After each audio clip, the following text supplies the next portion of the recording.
Assalamualaikum warahmatullahi wabarakatuh. Perkenalkan, nama saya Belia Dwi Putri dengan NIM 4012201008.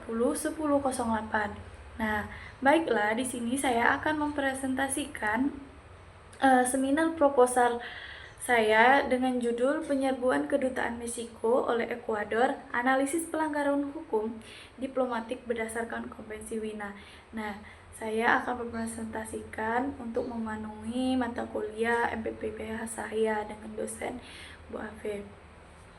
Baiklah, yang pertama yaitu bab 1. Nah, di sini saya akan membahas latar belakang dari judul saya. Yang pertama yaitu latar belakang masalah hubungan diplomatik diatur oleh Konvensi Wina 1961 menjamin inviolabilitas permis diplomatik. Nah, kasus ini Kedutaan Meksiko dan Guaito oleh Ekuador pada tanggal 5 April 2024 menangkap Jordan Gla. Nah, pelanggaran pada pasal 22 Konvensi Wina 1961, permis diplomatik tidak dapat dimasuki tanpa izin Meksiko, memberikan suaka diplomatik kepada Glass, memicu konflik dengan Ekuador Meksiko. Nah, Ekuador Meksiko memutuskan hubungan diplomatik dan mengajukan gugatan ke ICJ pada 11 April 2024.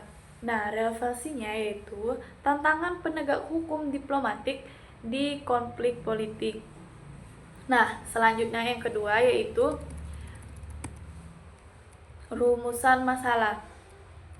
Nah, rumusan masalah dari judul saya tadi yang pertama yaitu bagaimana penerapan pasal 22 Konvensi Wina 1961 dalam kasus ini. Nah, yang kedua yaitu apakah tindakan Ekuador sah secara hukum internasional atas dasar keamanan nasional. Nah, yang ketiga yaitu peran suaka diplomatik dalam konteks kasus Jordan Glass. Nah, yang keempat yaitu saya membahas tujuan penelitian saya dari judul saya, yaitu pertama, menganalisis penerapan prinsip inviolabilitas permis diplomatik. Yang kedua, mengevaluasi klaim keamanan nasional oleh Ekuador. Yang ketiga, legalitas suaka menurut Konvensi Carcas 1954. Yang keempat, menilai gugatan Meksiko ke ICJ. Yang kelima, memberikan rekomendasi kebijakan bagi Indonesia.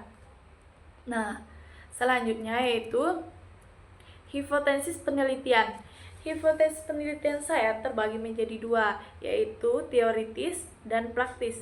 Nah, secara teoritis yaitu memperkaya literatur hukum diplomatik, mengembangkan pemahaman kedaulatan dan hukum internasional. Yang ketiga, referensi praktik ICJ. Yang selanjutnya yaitu bagian kedua yaitu praktis. Nah, yang praktis ini terbagi menjadi 3. Rekomendasi kebijakan diplomatik Indonesia, panduan perlindungan permis diplomatik, dukungan terhadap penegakan hukum internasional. Nah, selanjutnya landasan teori. Landasan teori saya yaitu Konvensi Wina 1961, inviolabilitas permis diplomatik. Yang kedua, Konvensi Carcas 1954, suaka diplomatik untuk korban persekusi politik. Yang ketiga, teori kedaulatan, hak negara menjaga keamanan PS kewajiban internasional. Yang keempat atau yang terakhir yaitu peran ICJ menyelesaikan sengketa hukum antar negara. Nah, kerangka konseptual saya yaitu variabel utamanya yaitu inviolabilitas permis diplomatik. Prinsip ini sebagai diatur dalam pasal 22 Konvensi Wina 1961.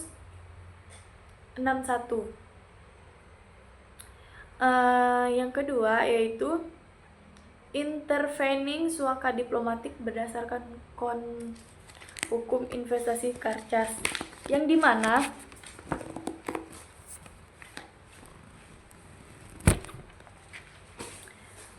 Inverning suaka diplomatik ini berdasarkan kon hukum investasi Carcas, yaitu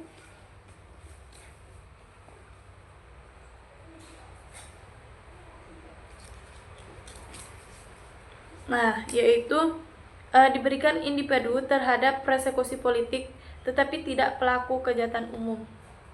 Nah, pemberian suaka kepada Jorgen Glass oleh Meksiko menjadi pemicu sebagai fungsi variabel intervening yang memperumit hubungan antara inviolabilitas permis dan tindakan negara ketuan rumah Denza 2016. Nah, yang ketiga yaitu konteks keamanan. Konteksnya dalam keamanan nasional dan kedaulatan. Variabel ini menjadi faktor kontekstual yang memengaruhi keputusan Ekuador untuk mengesampingkan kewajiban hukum nasional. Nah,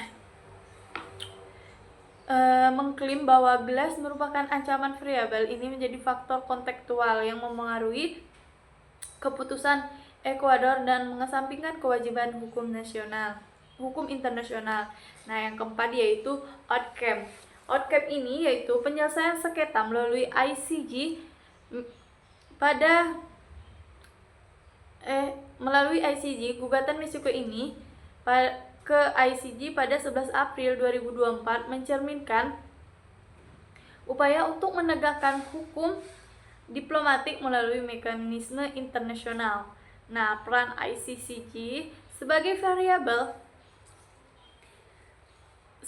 defendan menentukan efektivitas penegakan hukum diplomatik dan pencegahan pelanggaran di masa depan. Nah, yang kelima yaitu relevansi. Aplikasi kebijakan untuk Indonesia sebagai konteks aplikatif dan menerjemahkan penelitian dan kebijakan nasional. Nah, variabel ini berfungsi sebagai konteks aplikatif untuk menerjemahkan tujuan penelitian ke dalam kebijakan nasional. Nah, mungkin itu dari kerangka konseptual saya. Nah, selanjutnya yaitu metode penelitian. Metode penelitian saya yaitu jenisnya normatif dan yuridis dan studi kasus.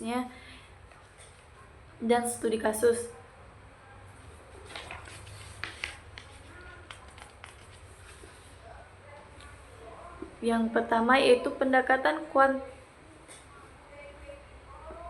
penelitian menggunakan pendekatan normatif karena apa? Yaitu sebagai pendekatan utama yang berfokus pada analisis norma hukum dan internasional. Nah, kasus Konvensi Wina tentang hubungan diplomatik 1961 dan Konvensi Carcas tentang suaka diplomatik 1994, yaitu pendekatan normatif dipilih mengkaji kebutuhan tindakan Ekuador terhadap kerangka hukum nasional dan implementasi pelanggaran. Nah, pendekatannya yaitu kualitatif deskriptif, sumber datanya yaitu dokumen hukum internasional, pernyataan resmi, literatur akademik. Nah, analisisnya yaitu normatif, Konvensi Wina dan Carcas. Nah, yang kedua komparatif yaitu atau krisis senderan Iran. Yang ketiga yaitu kontekstual atau studi politik Ekuador. Nah, mungkin itu saja metode penelitian saya dari judul tersebut. Selanjutnya yaitu yang saya bahas yaitu sistem penulisan. Yang pertama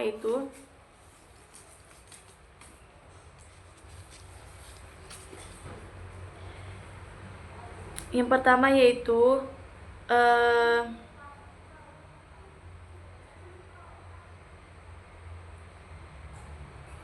pendahuluan, tinjauan pusaka dan teori, yaitu metode penelitian, 4 analisis kasus, dan 5 implementasi dan rekomendasi. Nah, yang keenam yaitu penutup.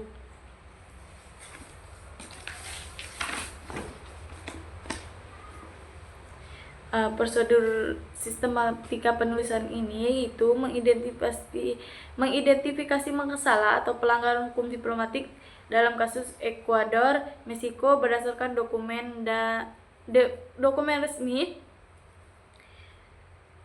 dan laporan media, yaitu pengumpulan data, mengumpulkan data primer dan sekunder melalui studi pustaka dan analisis dokumen. Nah, yang ketiga yaitu analisis data.